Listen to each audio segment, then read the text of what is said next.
নেপাল ভ্রমণ দ্বিতীয় পর্বে সবাইকে স্বাগতম। আজকে দেখাবো আমরা ঠিক এয়ারপোর্ট থেকে হোটেল পর্যন্ত পৌঁছালাম কিভাবে এবং হোটেলে পৌঁছে আমাদের কি অভিজ্ঞতা হলো সেটা আপনাদের সাথে শেয়ার করব।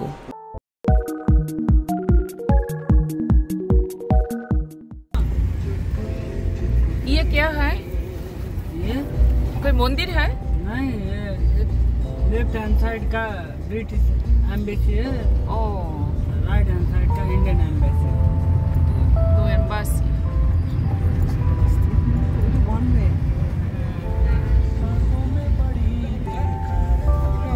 आपका होटल जाने का ये शॉर्टकट है।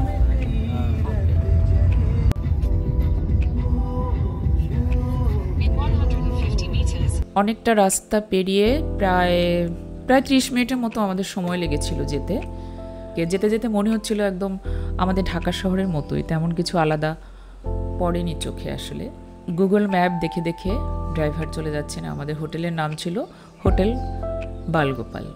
অনিরুদ্ধ দাঁড়িয়ে আছে, আমাদেরকে রিসিভ করার জন্য দাঁড়িয়ে আছে।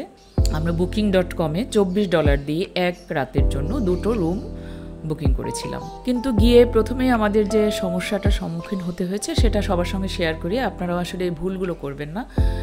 এই হলো হোটেল, নাম হোটেল বালগোপাল। আমাদের যে বুকিং টাইম ছিল, আমাদের যেতে যেতে একটু দেরি হয়ে গেছিলো। আমাদের চেকিং টাইম ছিল 12টার মধ্যে, আমাদের ওখানে পৌঁছাতে 12টা পার হয়ে গেছিলো, যে কারণে আগে থেকে আমরা আর কোনো যোগাযোগ করিনি বলে রুম ফাঁকা পাইনি। গিয়ে শেষ পর্যন্ত ওদের ওয়েটিং রুমে অপেক্ষা করলাম।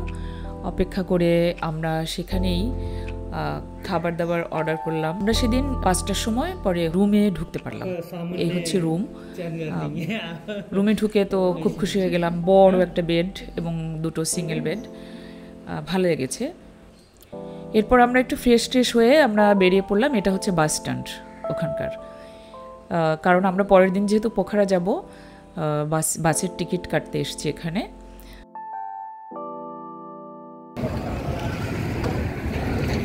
এটা হচ্ছে পোখারা যাওয়ার বাস স্ট্যান্ড।